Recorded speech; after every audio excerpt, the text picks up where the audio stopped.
थोड़ा सा juice P लीजिए। सुबह से टेंशन में आपने कुछ नहीं खाया है। थैंक यू, तुम भी ले लो।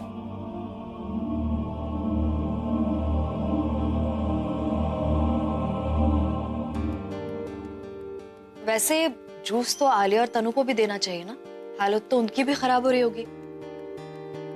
पर वो दोनों ऐसे चुपचाप नहीं बैठेंगी। इस बारिश को वो अपनी हार नहीं मानेंगी और हमें भी इसे अपनी जीत नहीं माननी चाहिए। हमें एक मौका मिला है, कल रजिस्ट्रेशन ऑफिस फिर से खुलेगा और वो दोनों फिर से वहां जाएंगे और उससे पहले हमें उनसे वो पेपर्स लेने होंगे। तुम ठीक कह रहे हो पूरब, ये शायद हमारे पास आखिरी मौका है। हमारे पास कल तक का ही वक्त है। पर कैसे?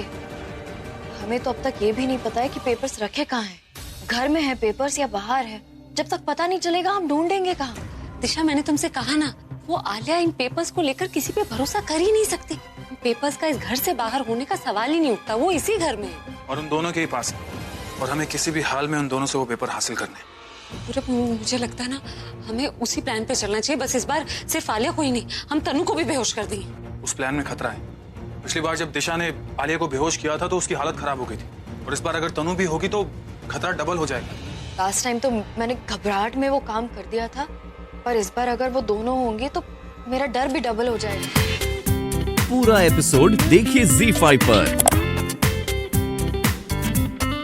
से कहते हैं कि किराए पे पानी फिर जाना, लेकिन हमारी मेहनत पे पानी फिर जाएगा ये नहीं सोचा था। मैंने तो कल ही कहा था कि कल ही पेपर्स रजिस्टर करवा लो, लेकिन मेरी कोई सुनता ही नहीं। हाँ, क्योंकि तुम्हें पहले से पता था कि आज बारिश होने वाली और इतनी बारिश होने वाली कि पूरा शहर डूब जाएगा उसमें। जब भी हम कुछ करने जाते हैं हमेशा कुछ ना कुछ खराब हो जाता है। मुझे तो लगता है जैसे प्रज्ञा हमें ऊपर से परेशान कर रही है। I mean, उसी ने ये बारिश करवाई है ताकि शहर के सारे ऑफिस बंद हो जाए, या उसकी आत्मा हमें परेशान कर रही है। तुम भी वही फील कर रही हो ना जो मैं फील कर रही हूँ। शराब, मैं तुम्हें कितनी बार समझाऊं कि वो प्रज्ञा मर चुकी है। DEAD, dead. और मरे हुए लोग वापस नहीं आते, समझी तुम? वो तो क्या, उसकी आत्मा भी नहीं आएगी यहाँ पर। और अगर एक बार तुमने प्रज्ञा का फिर से नाम लिया ना तो तुम्हें तुम लोग जिस तरीके से लड़ रही हो ना, मुझे अब डाउट हो रहा है कि तुमने प्रज्ञा को मारा भी है या नहीं। आज भी ऐसा नहीं है, मर चुकी है वो। और वो जो मुन्नी इस घर में है ना, वो प्रज्ञा की हमशक्ल है। प्रज्ञा की आत्मा, प्रज्ञा के फरिश्ते भी ऊपर से नहीं आ सकते। इसको तो नहीं, कुछ भी अनाप शनाप बोलती रहती है। आप इसकी बातों पर ध्यान मत दीजिए। मेरे अंदर जो बदले की आग है ना, अब उससे इस घर को कोई नहीं बचा सकता और ना ही भाई को। बदला तो मैं लेकर रहूंगी।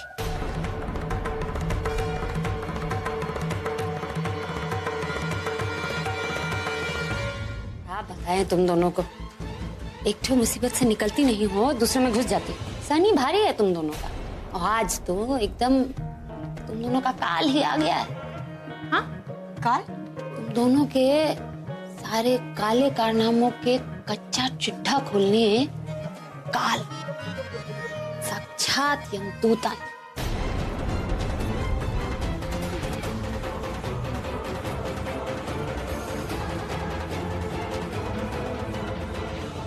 शायद इन दोनों को मेरी बात पर यकीन हो गया। ऐसी खबर सुनाई है कि दोनों डर गए। कौन आए? क्या नाम है उसका? कहा बोलते? आयकर विभाग से लोग आए। इनकम टैक्स वाले? हाँ वही, नीचे आए हैं, सबको नीचे बुलाया। आयला, तुमको तो स्पेशल नीचे बुलाए। तुम इधर। मैं क्यों, मतलब मेरा नाम क्यों बुला रहे हैं नीचे मुझे? लोग बोल रहे थे कि तुम अपने भाई का काम सब देखती थी ना, तो पिछले साल का सब खाता सब में कोनो गड़बड़ है। और भी कुछ बोल रहे थे अंग्रेजी में, उनको तो याद नहीं, लेकिन हाँ, और कोनो वो बेनामी संपत्ति का मामला है। उसके आगे तो हम सुने नहीं ना, हम तुरंत भाग के यहाँ आ गए तुमको सब कुछ बताने के लिए। अब भूत बने काहे खड़े हो? तुम जाओ हमारे, जाके बोलेगा कि तुम घर पे हो कि नहीं। इसलिए मैं घर पे हूँ तो तुम झूठ क्यों बोलोगी कि मैं घर पे नहीं हूँ? तो हम बोलते रहते ना कि फिर गया है, तो अब आदत हो गया हमको। देखो, दिमाग खराब मत करो, अभी तुम जाओ हमारे। ठीक है।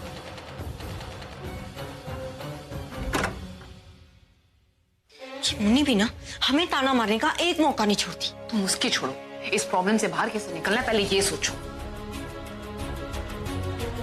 थैंक यू सो मच यार, इतने शॉर्ट नोटिस में यहाँ पर आने के लिए और मेरी हेल्प करने के लिए। यारों के यार है हम, याद है कॉलेज में तूने हमारी कितनी मदद की है, तो अब हमारा मौका है कि दोस्ती निभाने का।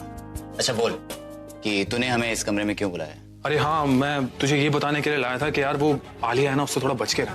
वो बहुत चालाक लड़की है, पता नहीं वो कब क्या कर दे। अरे यार तू बस देखता जा, मेरी एक्टिंग के आगे उसके दिमाग के सारे घोड़े फेल हैं। ऐसा भेष बदल कर जाऊंगा कि बस सचमुच का इनकम टैक्स ऑफिसर ही लगूंगा। बस यार आज तू अपनी अवार्ड विनिंग परफॉर्मेंस दिखा दे और वो ट्रॉफी वो फाइल हमें दिला दे। पूरब जी। हाँ दिशा, क्या हुआ? वहां प्रज्ञा दी आलिया और तनु को लेकर नीचे आ गई है। चल मेरे भाई, वक्त आ गया, दिखा दे अपना कमाल। तू फिक्र मत कर यार, तू बस देखता जा मेरा कमाल। Good luck. थैंक्स। इनका कॉन्फिडेंस देखकर मेरा डर थोड़ा सा कम हुआ है, पर पूरब जी वहां आलिया के चेहरे पे बिल्कुल डर नजर नहीं आ रहा है। तुम टेंशन मत लो, जब अविनाश अपनी एक्टिंग शुरू करेगा ना, वहीं से आलिया का डर शुरू होगा। अरे बहुत कमाल का एक्टर है, काफी सारे अवार्ड जीते हैं उसने, और आलिया पहचान ही नहीं पाएगी कि नकली इनकम टैक्स ऑफिसर है, और उसकी हालत खराब हो जाएगी। फिर भी अगर आलिया को शक हो गया और उसने उल्टा सीधा कोई सवाल पूछ लिया तो, और इनके पास जवाब ना हुआ तो? इन्होंने पूरी तैयारी की हुई है ना। जिस तरह का वो एक्टर है, मेरे हिसाब से तो पूरी तैयारी के साथ आया होगा। अब चलो, अब हमें ज्यादा देर यहाँ रुकना नहीं चाहिए, उन लोगों को शक हो जाएगा। चलो बाहर चलते हैं। चलिए। या अभी इज नॉट इन टाउन, वो कुछ काम से कहीं बैंगलोर गए। मैं उनकी नहीं, मैं उनकी बहन मिस आलिया मेहरा की बात कर रहा हूँ।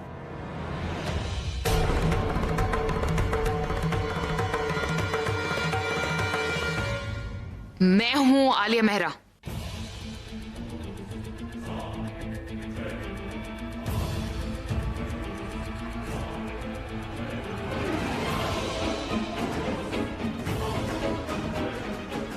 तो आप हैं आलिया मेहरा, मिस्टर अभिषेक मेहरा की सिस्टर और उनकी business partner. X business partner. X क्यों? आखिर ऐसा क्या कर दिया आपने कि उन्होंने आपको पार्टनरशिप से ही बेदखल कर दिया?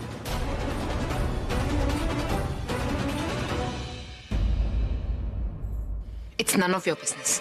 पहले आप अपना नाम और काम दोनों बताइए। अब मैं यहाँ कोई पार्टी मनाने तो आया नहीं हूँ जो हर किसी को अपना इंट्रोडक्शन देता फिर। आपको अपना नाम और काम बताने में शर्म आ रही है? I am Avinash Hegde, chief inspector income tax department Mumbai. और मुझे अपना नाम और काम बताने में ना शर्म नहीं बल्कि गर्व महसूस होता है। इनकम टैक्स के चोरों को पकड़ना मुझे देशभक्ति लगती है।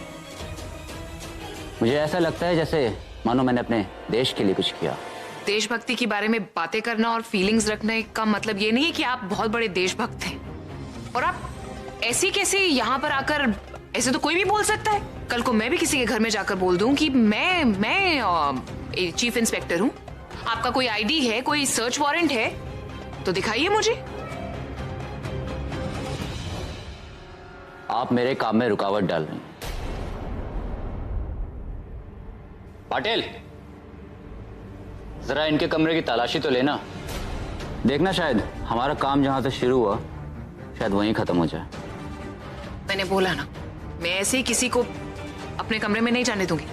जब तक मुझे वो आईडी और सर्च वारंट आप नहीं दिखाएंगे, मैं किसी को ऊपर जाने नहीं दूंगी। अब क्या होगा?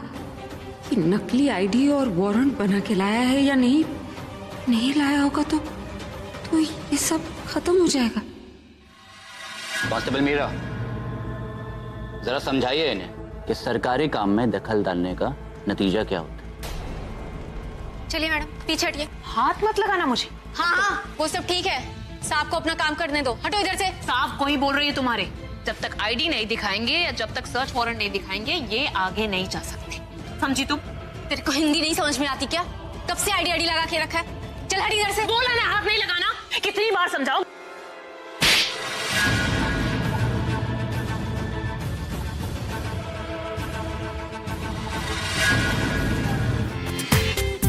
पूरा एपिसोड देखिए ZEE5 पर।